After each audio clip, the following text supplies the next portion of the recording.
თბილისის გრადი განვითარების რეგიონული ფორუმი დღეს იმედი ლაივის მთავარი თემაა. ჩვენი სტუმარია მასშტაბური კონფერენციის ერთ-ერთი მონაწილე, ბრიტანელი დიპლომატი, გლობალური კრიზისების მართვის ექსპერტი იან პრაუდი. საღამო მშვიდობისა, პირველ რიგში მადლობას გიხდით ჩვენს გადაცემაში მონაწილეობისთვის და დავიწყოთ საუბარი მთავარი გზავნილით, რომელიც ჰქონდა აი ამ ფორუმს. ეს არის მშვიდობის როლი ქვეყნის განვითარებაში, სოციო-ეკონომიკური მდგომარეობით, აი რეალობის ამაღლებაში და კიდევ უფრო გაუმჯობესებაში. ეს მნიშვნელოვანი გზავნილია დღევანდელ სამყაროში გეოპოლიტიკური გამოწვევების გათვალისწინებით, რაც არსებობს. აი რატომ არის მნიშვნელოვანი, რომ ძალისხმევა სწორედ ამ მიმართულებით წარიმართოს სხვადასხვა ქვეყანაში? Well, as you said earlier very well, როგორც თქვენ კარგად ჩამოაყალიბეთ, საქართველოს 2012 წლიდან შესანიშნავი სტრატეგია აქვს, როდესაც საქმე ეკონომიკურ განვითარებას ეხება. ყოველ წელს ზრდის ძალიან კარგი მაჩვენებლები გაქვთ. თავისთავად პანდემიას დიდი გავლენა ჰქონდა 2020 წელს და ასევე მნიშვნელოვანია გავითვალისწინოთ უკრაინაში მიმდინარე ომიც. ამ ომმა გლობალური ეკონომიკა შეარყია. უკრაინას თუ კი ავიღებთ მაგალითად, ეს არის ეკონომიკა, რომელსაც არ აქვს მშვიდობიანი გარემო. შესაბამისად, უკრაინული ეკონომიკა დნობის რეჟიმშია. თბილისში გამართული ფორუმი იყო ძალიან კარგი დასტური იმ ეკონომიკური წინსვლისა, რომელიც საქართველოს აქვს. თქვენი მაგალითი უტყუარი მტკიცებულებაა თუ რამდენად ფუნდამენტურია მშვიდობა ეკონომიკური განვითარების თვალსაზრისით. მშვიდობის გარეშე არ იქნება ინვესტიციები, არ ჩამოვა ტურისტი. ნებისმიერი ქვეყნის შემთხვევაში მშვიდობა არის ის ფუნდამენტი, რომელიც უზრუნველყოფს ეკონომიკურ განვითარებას. კი ბატონო, თქვენ აღნიშნეთ ომი, ბოლო 3 წელია ევროპის კონტინენტზე მთავარი გამოწვევა სწორედ ომი უკრაინაშია. ამის პარალელურად საქართველოს შემთხვევაში კიდევ უფრო დამატებითი გამოწვევები გამოიკვეთა, როგორც ხელისუფლებამ არაერთხელ განაცხადა, იყო არაერთი მცდელობა, რომ საქართველოს გაეხსნა მეორე ფრონტი. მოდით ვისაუბროთ ამ თემაზე, საქართველოს რა ფორმით უნდა ყოფილიყო ამ პროცესში ჩართული, ვინაიდან არაერთი საპროტესტო აქცია იმართებოდა, რომ მაგალითად გაგვეგზავნა მოხალისეები, სახელმწიფო თვითმფრინავებით ამ ომში შევერთებოდით იმ სანქციებს, რომელიც რუსეთის მიმართ ხორციელდება და ბევრი სხვა ტიპის მოთხოვნები, რომელიც საბოლოო ჯამში ეკონომიკას კოლაფს უხდიდა. ვისაუბროთ მეორე ფრონტის პრობლემაზე და ვისაუბროთ იმ გამოწვევებზე, რომელიც საქართველოს დაუდგა. Thank you. It's a really good question. დიდი მადლობა, ეს ძალიან კარგი შეკითხვაა. ფორუმზე სიტყვით გამოსვლისას ერთ-ერთი რაც მიმოვიხილე, გახლავთ ეგრეთ წოდებული ბიპოლარული დიპლომატია.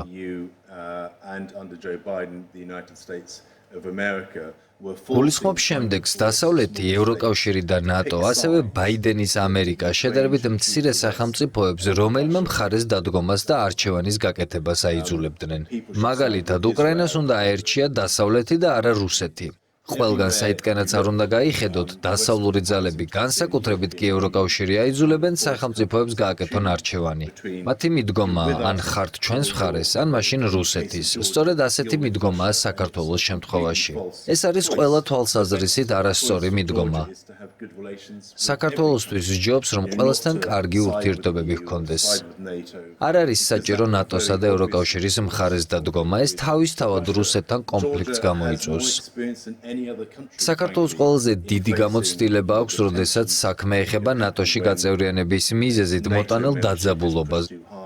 გავიხსენოთ 2008 წელი, თქვენ გაქვთ შესაბამისი გამოცდილება, იცით რა არის საჭირო და ეს არის ყველასთან კარგი ურთიერთობების უზრუნველყოფა.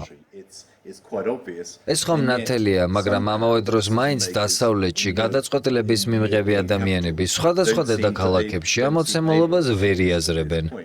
თქვენ გჭირდებათ ყველასთან კარგი ურთიერთობები, რათა განაგრძოთ ეს შთამბეჭდავი ზრდა. როდესაც ესეთი პატარა ქვეყანა როგორც საქართველოა წინააღმდეგობას უწევს ამ დაძალების პოლიტიკას. აი მაშინ რა ხდება? ეს არის ძალიან საინტერესო გამოცდილება, რომელიც აქვს საქართველოს, როდესაც ძალიან ფართო მობილიზაცია მოხდა საქართველოს წინააღმდეგ, დაიწყო საუბარი დემოკრატიის უკუსვლაზე, ადამიანის უფლებების დარღვევაზე, მთელ რიგ პრობლემებზე, რომელთა რეალური ფაქტებით დადასტურება ჯერჯერობით ვერ ხერხდება, არჩევნების ლეგიტიმაციის საკითხი დადგა კითხვის ნიშნის ქვეშ და ეს სერიოზული კრიტიკა დღემდე გრძელდება. ხდება. თქვენ როგორ აფასებთ, რამდენ სამართლიანია ასეთი დამოკიდებულება და რამდენ საფუძვლიანია ასეთი კრიტიკული მიდგომები? I think it's completely unfair. Elections were held in Georgia. მე მიმაჩნია, რომ საქართველოსადმი რიგი სახელმწიფოების დამოკიდებულება არის ყოვლად არასამართლიანი. საქართველოში გასულ წელს ჩატარდა არჩევნები. EUTHOS სადამკვირვებლო მისიამ დაადგინა, რომ ეს იყო კონკურენტული არჩევნები მკაფიო შედეგით. მმართველმა პარტიამ კი მიიღო მანდატი. ეს არის არჩევნების არსიც. ევროპელ და ამერიკელ ლიდერებს კი ისდარჩენიათ, რომ რუსთაველზე ჩამოვიდნენ და აქციის მონაწილეებს შეუერთდნენ. როგორც ეს თავის დროზე მაიდანის მოვლენებისაც იყო 2014 წელს. საქართველოს მიმართულებით დასავლეთისგან ვიხილეთ არც თუ ისე წესიერი საქციელი. ეს იყო პირდაპირი და უხეში ჩარევა საქართველოს შიდა საქმეებში. მაშინ, როდესაც ჩვენ ვიხილეთ თავისუფალი და კონკურენტული არჩევნები, დემოკრატიის არსი ხომ დამარცხების აღიარებაა. ყოველ 4 ან 5 წელიწადში ერთხელ აძლევ ხმას და გაქვს იმედი, რომ სწორედ შენი რჩეული პარტია მოიგებს.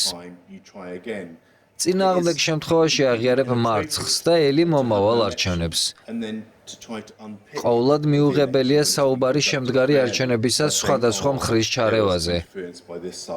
თუ ჩარევაზეა საუბარი, სწორედ ევროპელი და ამერიკელი პოლიტიკოსები ერევიან საქართველოს შიდა საქმეებში. ჩვენ ხომ ისინი თბილისის ქუჩებში ვიხილეთ, ეს მიუღებელია და აღმაშფოთებელი.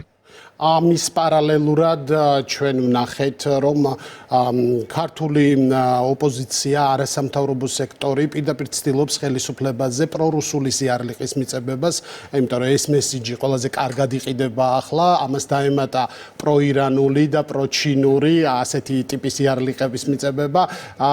იმ დროს, როდესაც პატარა ქვეყანას აქვს დიდი გამოწვევები, გულისხმობ ცხადია საქართველოს და იმ რეგიონში, სადაც ჩვენ ვიმყოფებით, რა ტიპის პოლიტიკა უნდა აწარმოოს მრავალპოლარული სამყაროს პირობებში? ეს არის მთავარი კითხვა, ვინაიდან აქვს კი საქართველოს იმის ფუფუნება, რომ მხოლოდ ერთ მხარეს კონდეს არჩევანი გაკეთებული და მაგალითად ისეთ უზარმაზარი სახელმწიფო როგორც არის მაგალითად ჩინეთი არ კონდეს მასთან არანაირი ეკონომიკური ურთიერთობა.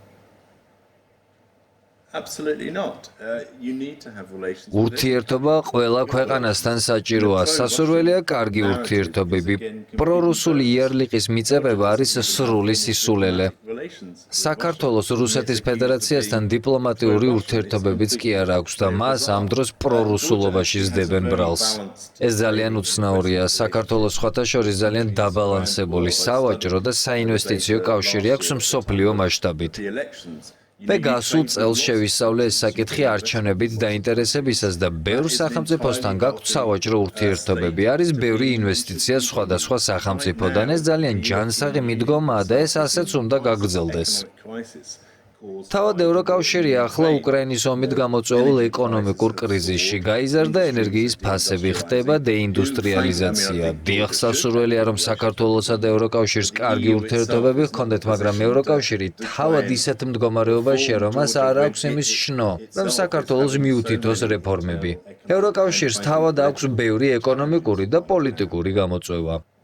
საქართველოს ზეწოლის ერთ-ერთი მნიშვნელოვანი საკითხი იყო მოთხოვნა, რომ მას დაეწესებინა ორმხრივი სანქციები რუსეთის ფედერაციის წინააღმდეგ. ეს იყო ძალიან დიდი წნეხი, როგორც საგარეო აქტორების მხრიდან, ასევე შიდა პროტესტი უკავშირდებოდა ამ მოთხოვნას, დემონსტრაციები იმართებოდა ამასთან დაკავშირებით. რა პერსპექტივა ექნებოდა ქვეყანას ეს გადაწყვეტილება რომ მიეღო, რომ არ გაეძლო ამ წნეხისთვის და მათაც დათანხმებოდა ამ უსამართლო მოთხოვნას? თქვენი აზრით რა რეალობის წინაშე აღმოჩნდებოდა ქვეყანა? Well, the first point I'd say about sanctions is they haven't worked. სანქციებთან დაკავშირებით გეტყვით პირველ რიგში იმას, რომ მათ არ იმუშავეს. მათ უარყოფითი შედეგი თავად ევროპული ეკონომიკისთვის მოიტანეს. საქართველოს შედარებით მცირე სახელმწიფო, რომელიც პირდაპირ ესაზღვრება რუსეთის ფედერაციას და არის განსაკუთრებით მოწყვლადი კრემლის საპასუხო ნაბიჯების თვალსაზრისით. საქართველოს უნდა დაეწესებინა რუსეთის ფედერაციისთვის სანქციები და ამავე დროს არ უნდა ყოფილიყო მოლოდინი მძიმე რუსული sapasukho ნაბიჯებისა? ეს ხომ წარმოუდგენელია. რუსეთი sapasukho სანქციებს დაუწესებდა საქართველოს. საქართველოს ენერგიის რამდენიმე წყარო რუსეთიდანაა. შესაბამისად, რუსეთის ფედერაცია საქართველოში დიდი გართულებების შექმნა შეეძლო. რუსეთს შეუძლია მაქსიმალურად გაზარდოს ენერგიის მიწოდება საქართველოსთვის ან პირიქით ის საერთოდ გათიშოს. ეს არის წარმოუდგენელი არგუმენტი, რომ საქართველოსგან მოითხოვო რუსეთის ფედერაციისთვის სანქციების დაწესება ან რომელიმე სხვა სახელმწიფოსთვის სანქციების დაწესება. იყავი ღია, გქონდეს ეკონომიკური ურთიერთობა ყველასთან. რუსეთის ფედერაცია არ არის საქართველოს უდიდესი სავაჭრო პარტნიორი.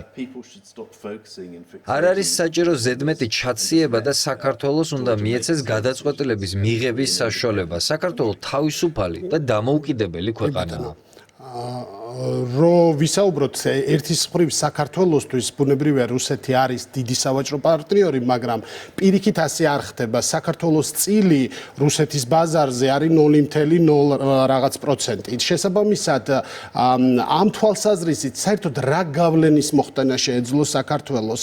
ეს ერთი კითხვა და მეორე, ის ადამიანები, ვინც სანქციებს ითხოვდნენ რუსეთის მისამართით, აცნობიერებდნენ კი, რომ საქართველოს გავლენა ამ შემთხვევაში არის ძალიან მიზერული. სინამდვილეში დაინგრეოდა ჩვენი ქვეყნის ეკონომიკა და ამით რუსეთს რეალურად არაფერი დააკლდებოდა. ანუ რატომ იყო ეს მოთხოვნა? ეს არის ყველაზე საინტერესო, როდესაც ძალიან პატარა ქვეყანას რომ არ შეუძლია გავლენა მოახდინოს დიდ ქვეყანაზე და ამ დროს მაინც აიძულებენ რომ სანქციები დააწესოს.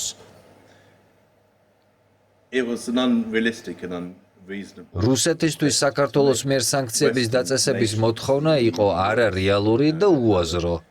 დასავლურმა სახელმწიფოებმა რუსეთის ფედერაციას უკვე 20,000-ზე მეტი სანქცია დაუწესეს. ამერიკის შეერთებული შტატებისა და ევროკავშირის ეკონომიკები ერთობლიობაში უზარმაზარია და მიუხედავად ამისა, მათ ვერანაირი ზეგავლენა ვერ შეძლეს უკრაინაში რუსეთის საქციელზე.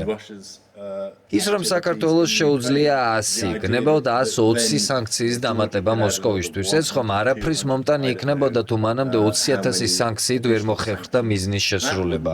ამ ფონზე სხვა სახელმწიფოებს არავინ უნდა მოუწოდებდეს რუსეთის ფედერაციის წინააღმდეგ სანქციების დაწესებისკენ. სინამდვილეში საჭიროა სხვა სტრატეგიის განხილვა, მაგალითად მშვიდობის.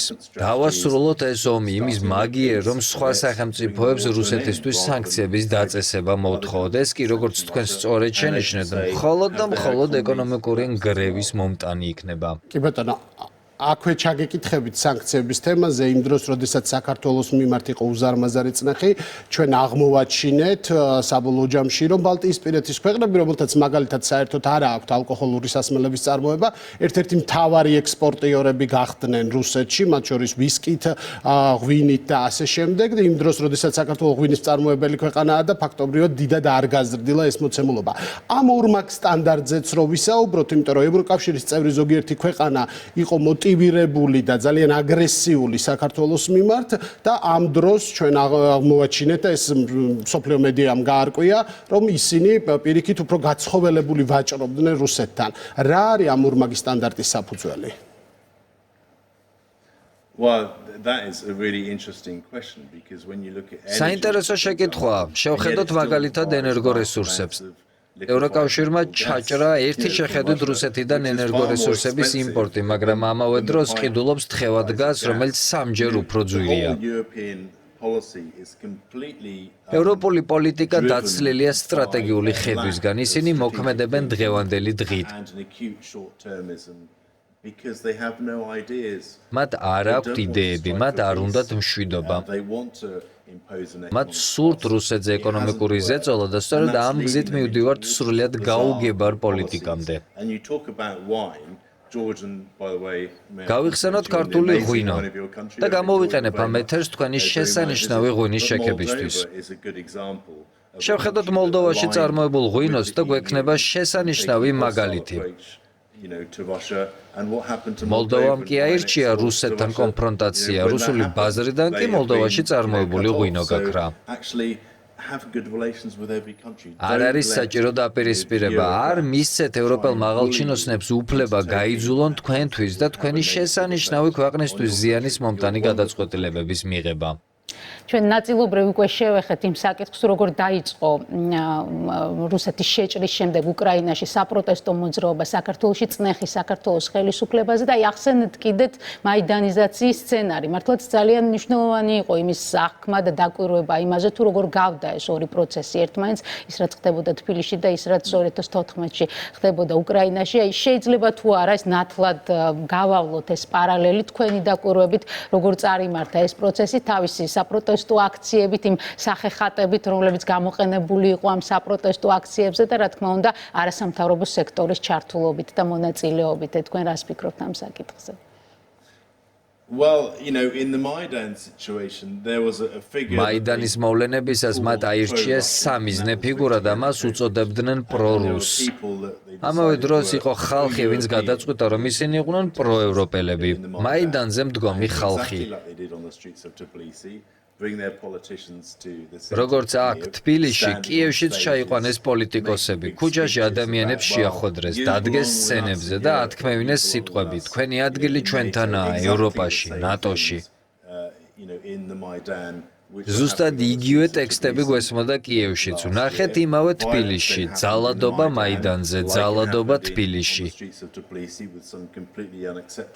ყოვლად მიუღებელი საქციელი აქციის მონაწილეთა მხრიდან.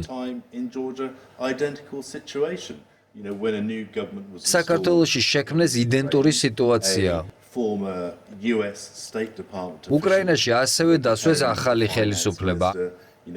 ამერიკის შეერთებული შტატების სახელმწიფო დეპარტამენტის ყოფილი კადრი უკრაინის ფინანსთა მინისტრი გახდა. საქართველოს ყოფილი პრეზიდენტი ოდესის გუბერნატორი. საქართველოს შემდეგი პრეზიდენტი კი მოქმედი ფრანგი დიპლომატი იყო. საგარეო საქმეთა მინისტრად დანიშვნისას ზურაბიშვილი ხელფას ჯერ კიდევ საფრანგეთის ხელისუფლებიდან იღებდა. ის უცბად გახდა გმირი ევროპულ დედაქალაქებში, გაჭირვებულთა დამხმარე, ლიბერალიზმის იმედი, ქართველ ხალხს კი ქართული ოცნების მონობას აბრალებენ.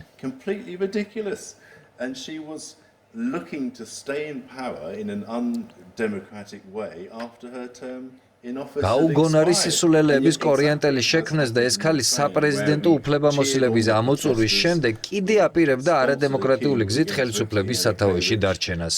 ნახეთ ზუსტად იგივე უკრაინაში აქციის მონაწილეების წახალისება, სახელმწიფო გადატრიალების დაფინანსება.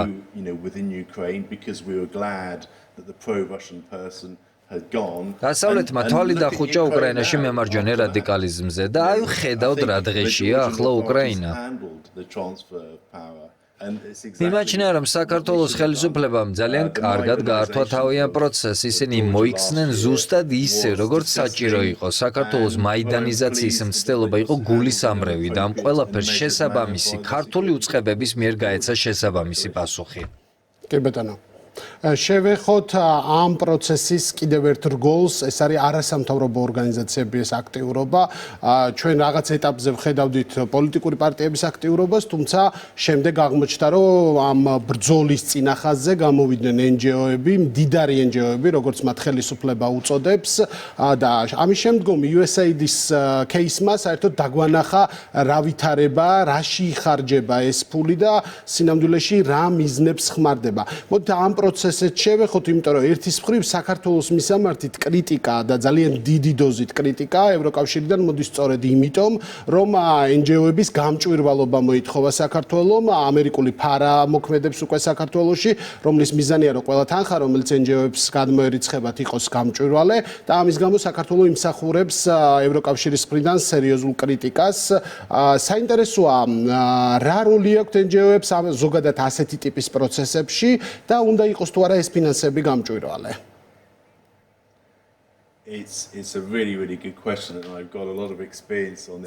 ძალიან კარგი შეკითხვაა. მე როგორც ბრიტანელ დიპლომატს ამ მიმართულებით საკმაო გამოცდილება დამიგროვდა. გასულ საუკუნეში, როდესაც მე დიპლომატიურ კორპუსს შევუერთდი, საელჩოები მთელი მსოფლიოს მასშტაბით აძლევდნენ ფულს არასამთავრობო ორგანიზაციებს. მაშინ შედარებით სხვა ვითარება იყო. საუბარი ეხებოდა ადგილობრივ ორგანიზაციებს, ადგილობრივ პროექტებს. საელჩო კი შეიძლება ითქვას, რომ თითქმის საქველმოქმედო საქმიანობას ეწეოდა. quite a nice thing. ეს გახლდათ ადგილობრივი იდეები, ადგილობრივი პროექტები. საკმაოდ დადებითი იყო, მაგრამ ამ საუკუნეში ეს შეიცვალა. უცბად, დიდი ბრიტანეთისა და დარწმუნებული ვარ ამერიკის შეერთებული შტატების საელჩოების შემთხვევაშიც. მაგალითად, ბრიტანული მთავრობის პრიორიტეტი გახდა ის კონკრეტული პროექტები, რომელთა დაფინანსებაც ჩვენ გვსურდა. საუბარი ეხება პროდემოკრატიულ არასამთავრობოებს, ადამიანის უფლებათა დაცვას. სულ ბოლოს კი ეს იქცა LGBTQ საზოგადოების ინტერესების დაცვად.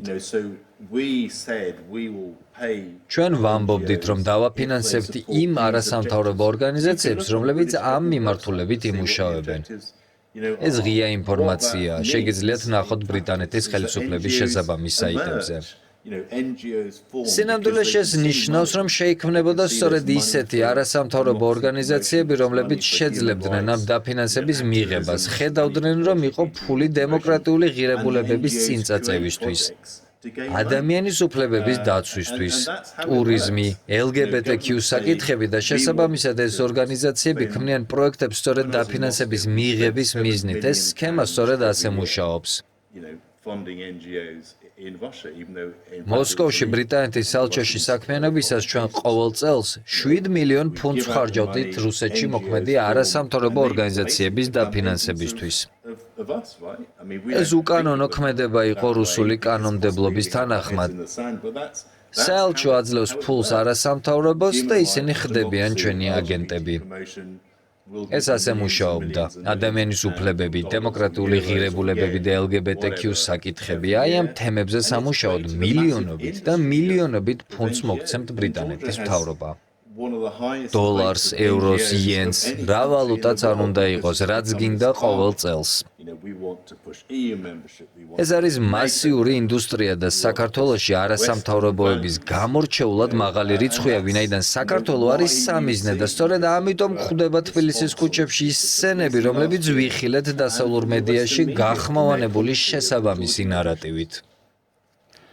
შევეხოთ ნატოს აღმოსავლეთის გაფართოების საკითხსაც. საქართველო წლების განმავლობაში აცხადებს თავის სურვილს, რომ გახდეს ჩრდილოატლანტიკური ალიანსის წევრი, მიუხედავად იმისა, რომ ეს ფორმულირება არსებობდა ჩვენთან მიმართებაში, რომ ნატოს კარი საქართველოსთვის ღია, პოლიტიკური გადაწყვეტილება არადა არ იქნა მიღებული და ახლა ჩვენ გვესმის, რომ სავარაუდოდ პერსპექტივაში ეს არც მოხდება. ვიცით რუსეთის მკაფიო მოთხოვნა საქართველოს, მოლდოვასა და უკრაინის შემთხვევაში, რომ არ უნდა გახდნენ ისინი ალიანსის წევრები და ეს საკითხი უკვე განიხილება თავად ალიანსის და გლობალური დიდი მოთამაშეების მიერ. თქვენ როგორ ფიქრობთ, შეჩერდა თუ არა აღმოსავლეთით გაფართოება და რა პერსპექტივა აქვს ისეთ ქვეყანას როგორც საქართველო?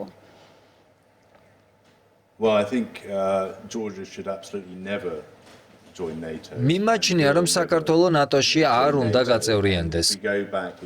გავიხსენოთ 2008 წელი და ბუქარესტის სამიტი, სადაც ამერიკელი პრეზიდენტი ნატოს გაფართოებას უკრაინისა და საქართველოს შეერთებით აპირებდა. ამ დღიდან 3 თუ 4 კვირაში საქართველოში ომი დაიწყო. სწორედ თქვენ აგეთ პასუხი ნატოს გაფართოების დღის წესრიგის სახელით. სწორედ ამიტომ ვამბობ, რომ თქვენ გაქვთ ყველაზე მეტი გამოცდილება რისკების თაობაზე. შევხედოთ უკრაინას. დასავლეთი უკრაინას ნატოში მიეკაჩებოდა. 2014 წელს საქმე ეხებოდა ევროკავშირთან სავაჭრო ხელშეკრულებას. უცბად კი საუბარი ნატოში გაწევრიანებაზეა. უკრაინელთა უმრავლესობას საერთოდ არ უნდოდა 2013 წელს ნატოში გაწევრიანება. ამ დღის წესრიგის წინწაწევა მიმდინარეობს უკვე 2014 წლიდან, მაიდანის მოვლენების შემდეგ. ახლა კი გვაქვს ომი. ნატო კი კვლავ იმეორებს, რომ უკრაინა შეუქცევად დგას ნატოს გზაზე. არადა უკრაინა უკვე 3 წელია ომშია. მინიმუმ 9 მილიონი მკვდარი და დაჭრილი ყავთ. ნატომ კი ერთი ჯარისკაციც არ გააგზავნა. გააგზავნეს იარაღი და ფული. კიდევ უფრო მეტი მორალური მხარდაჭერა გაიმეტეს, მაგრამ მათ არ იომეს უკრაინის მხარეს და ამას ნატო არასოდეს აპირებდა. ალიანსში კი ამბობენ, რომ უკრაინა ომის მერე გახდება ნატოს წევრი. ამ მოცემულობას თუ საქართველოს მიუსადაგებთ, თუ ნატოში გაწევრიანება გსურთ, რუსეთთან ომი გარანტირებულია. ისევე როგორც უკრაინის შემთხვევაში რუსეთი ჩათვლის, რომ ეს საფრთხეა და საქართველოსთან ომი იქნება. ეს ასე მოხდება. ნატო კი თქვენს დასახმარებლად არავის გამოაგზავნის. მადლობას გიხდით ამ ინტერვიუსთვის. იან პრაუდი, ბრიტანელი დიპლომატი, გლობალური კრიზისების მართვის ექსპერტი იყო ჩვენი სტუმარი.